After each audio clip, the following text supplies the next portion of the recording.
तो hello guys, आज हम बात करने वाले हैं सेक्शन 46 के बारे में, इंडियन एविडेंस एक्ट। ठीक है, तो वो क्या कहता है हम बात करेंगे सेक्शन 46 के ऊपर। तो जैसे कि हम स्टार्ट करने वाले हैं, अपनी बेरेक्स में आप निकाल लीजिए, तो हम शुरू करते हैं। फिर मैं आपको बेसिक कंसेप्ट बताऊंगा कि क्या सेक्शन 46 कहता है। ठीक है, सेक्शन 46 जो है वो कहता है facts bearing upon the opinion of experts. मतलब यहाँ दो चीज़ समझिए आप, एक है फैक्ट्स और एक है आपका ओपिनियन ऑफ एक्सपर्ट्स। फैक्ट्स और ओपिनियन ऑफ एक्सपर्ट्स को हम रिलेट करेंगे सेक्शन 46 के अंदर। सिंपल सी बात है। ठीक है, तो फर्स्ट जो इसका कहता है फैक्ट्स नॉट अदरवाइज रेलिवेंट, मतलब वो फैक्ट्स जो पहले रेलिवेंट कभी थे ही नहीं, वैसे रेलिवेंट नहीं थी वो फैक्ट्स, वो रेलिवेंट हो जाते हैं। Are relevant if they support or are inconsistent with the opinion of experts. या तो वो फैक्ट सपोर्ट करें किसको, ओपिनियन ऑफ एक्सपर्ट्स को, या फिर वो फैक्ट्स इनकन्सिस्टेंट है, मतलब अगेंस्ट हैं ओपिनियन ऑफ एक्सपर्ट्स के, तो वो फैक्ट्स जो होते हैं जो रेलिवेंट नहीं थे वो रेलिवेंट हो जाते हैं। ठीक है, अब हम बात करते हैं इसकी इलस्ट्रेशंस के बारे में, क्योंकि थोड़ा टिपिकल है समझना। इलस्ट्रेशन जो है थोड़ी मैं बताता हूँ आपको कि थोड़ी ना मतलब कॉम्प्लिकेटेड में दे रखी है फॉर्म में, तो मैं आपको एक स्टोरी बताता हूँ, फिर आप खुद ही समझ जाएंगे इलस्ट्रेशंस क्या कहती हैं। बैक स्टोरी जो है इलस्ट्रेशंस की ये है, मैं हूँ ठीक है, एक आप हैं, एक हम सब बहुत सारे दोस्त हैं। ठीक है, मुझे मान के चलिए एक कोई है मिस्टर एक्स ने हम सबको पॉइज़न दिया है। अब पता कैसे चलेगा कि हम सबको पॉइज़न दिया है भाई, कैसे मालूम पड़ेगा बताइए, सोचिए। तो भाई अगर मेरे पास जो पॉइज़न, मेरे पेट से जो पॉइज़न निकल रहा है वही पॉइज़न आपके पेट से निकल रहा है, या हमारे जितने दोस्त हैं उनके पेट से निकल रहा है, तो इससे प्रूव हो जाएगा कि भाई वही पॉइज़न मिस्टर एक्स नहीं दिया है।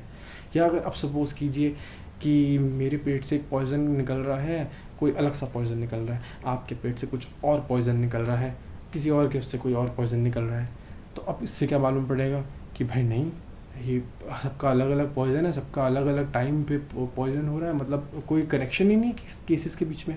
तो इससे क्या पता चलेगा कि इनका जो खूनी है, जो इनका अपराधी है, वो अलग है, वो एक नहीं है। लेकिन अगर पॉइज़न हम सबके अंदर से सेम मिल रहा है, हम सब एक ही पार्टी में थे, वहीं कभी किसी ने पॉइज़न दिया गया हमें, तो मतलब कि अपराधी एक ही है। ठीक है, तो अब हम पढ़ते हैं इलस्ट्रेशन ए को। इलस्ट्रेशन जो ए है वो कहती है द क्वेश्चन इज, सवाल ये है कि whether A was poisoned by a certain poison, क्या ए को कोई पर्टिकुलर पॉइजन दिया गया है।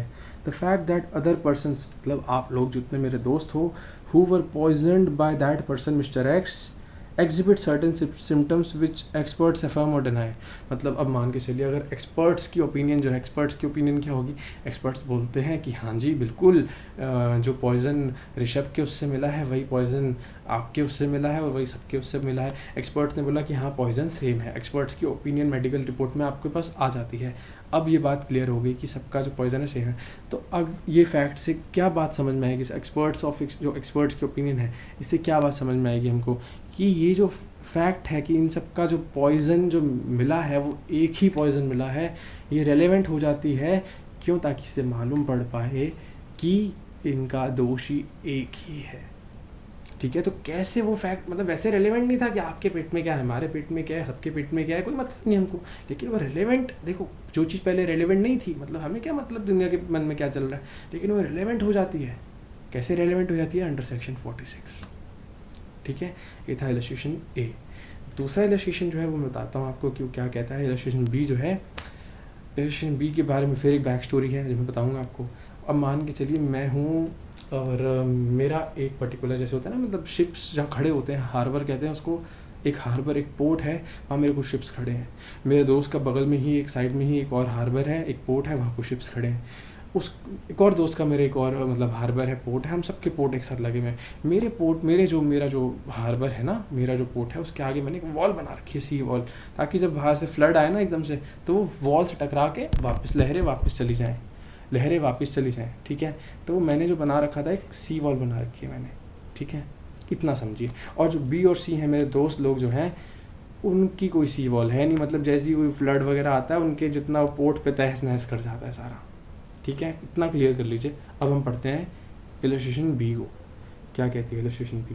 द क्वेश्चन इज, कि सवाल ये है कि whether an obstruction to a harbour is caused by a certain sea wall, क्या जो ऑब्स्ट्रक्शन हुआ है क्या सी वॉल की वजह से हुआ है? सी वॉल की वजह से हुआ है कि सी वॉल ही गिर गई हो पोर्ट्स के ऊपर, सारे शिप के ऊपर, या नहीं? हमें क्या पता भाई, हमें क्या पता, हमें नहीं पता। एक्सपर्ट्स के ओपिनियन जो है वो ये कहते हैं कि भैया जो बाकी इनके जो दोस्त वगैरह थे, उनके जो पोर्ट्स थे, उनके भी ऑब्स्ट्रक्शन हुआ, लेकिन उनके वहाँ तो कोई सी वॉल थी नहीं। इन भाई साहब के यहाँ सी वॉल थी, इनके यहाँ भी ऑब्स्ट्रक्शन हुआ। इससे मालूम पड़ गया कि सी वॉल का कोई रोल ही नहीं था। जिनके यहाँ नहीं थी उनके यहाँ भी तहस नहस हुआ, जिनके यहाँ थी सी वॉल उनके यहाँ भी तहस नहस हुआ। मतलब कोई बाढ़ आई होगी ऐसी, बहुत तेज़ी से फ्लड आया होगा कुछ, जिसने सब सारे पोर्ट्स को तहस नहस कर दिया। तो देखा आपने कि कैसे एक्सपर्ट्स का ओपिनियन रेलेवेंसी में कन्वर्ट हो जाता है, कब वो चीज़ रेलेवेंट हो जाती है जो कि पहले रेलेवेंट थी नहीं। तो हम एक कनेक्शन ढूंढने की कोशिश करते हैं सारी चीज़ों के अंदर। अगर वो कनेक्शन हमें मिल जाता है, एक्सपर्ट्स की ओपिनियन के थ्रू मिल सकता है, जैसे इसमें दे रखा है, वो कनेक्शन अगर मिल जाता है, वो that makes a particular fact relevant. ठीक है, तो ये था आपका सेक्शन 46। लेकिन अब मेरी बात, एक छोटी सी बात, इसमें कमेंट सेक्शन में केस है, बड़ा इंपॉर्टेंट केस है। अगर आप कॉम्पिटिटिव के लिए प्रिपेयर करते हो तो दैट इज़ वेरी इंपॉर्टेंट, क्योंकि बेयरएक्ट्स के केस इंपॉर्टेंट होते हैं in that particular sense. Section 46 का केस ये बोलता है कमेंट सेक्शन में कि जैसे मान के चलिए मेरे घर के बाहर, मान के चलिए मेरे घर में चोरी होती है, उसमें पर्टिकुलर मेरे को पुलिस आती है, वो फुटप्रिंट देखती है कि भाई फुटप्रिंट मिले हैं ऋषभ तेरे दोस्त के, या किसी के भी फुटप्रिंट मिल जाते हैं, चलो ठीक है, इसका मतलब चोरी उसने करी है। क्या इसको हम कह सकते हैं कि हाँ ये रेलेवेंट है? तो अभी जो केस आया था, केस का नाम बता दे रहा हूँ आपको, ये है मोहम्मद अमन, या मोहम्मद अमान बोलते हैं वैसे, वर्सेस स्टेट ऑफ राजस्थान, 1997 का केस है सुप्रीम कोर्ट का। ठीक है, इस केस के अंदर जो है ये बोला गया था, मैं पढ़ के सुना रहा हूँ आपको। एडमिसिबिलिटी जो है, the science of identification of footprint is not a fully developed science. मतलब फुटप्रिंट जो है ये सब अगर किसी का मैच हो जाता है या नहीं होता पर्टिकुलर, तो हम उससे कंक्लूजन पे नहीं आ सकते। क्यों नहीं आ सकते? क्योंकि ये एक फुली डेवलप्ड साइंस नहीं है, अब तक ये फुली डेवलप्ड साइंस नहीं है, दैट्स वाई। उसके आगे बोल रहा है, and therefore in a given case evidence relating to the same, मतलब एविडेंस अगर दिए जा रहे हैं कि हाँ जी सर फुटप्रिंट मैच हो गए हैं, और एक्सपर्ट्स की ओपिनियन जो है वो कहती है कि फुटप्रिंट्स मैच हो गए हैं, is found satisfactory, it may be used only to reinforce the conclusion as to identify the culprit. मतलब कि इससे आप ये नहीं कह सकते कि कल्प्रिट ये है, कि चोर यही है, चोरी इसी ने किया, नहीं। इससे आप ये प्रूफ नहीं कर सकते कि चोरी किसने की है। अगर आपके कुछ फिंगरप्रिंट्स या फिर फुटप्रिंट्स वगैरह, जैसे फुटप्रिंट्स के बारे में दे रखा है, फुटप्रिंट्स मैच होते हैं, तो अब पता कैसे चलेगा कि फिर कल्प्रिट कौन है?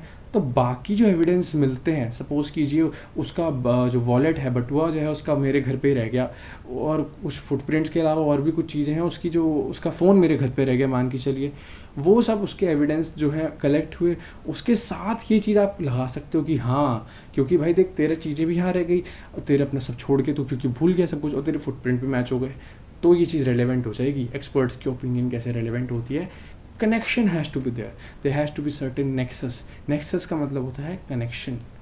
तो this is all about section 46। अगर आपको वीडियो अच्छी लगती है तो डू कमेंट, कुछ अगर आपको डाउट होता है, और in case if you want to contact me, जो मेरा इंस्टाग्राम है नीचे मैंने दे रखा है link, you can follow me on my Instagram handle and do subscribe to the channel and take care guys, have a good day.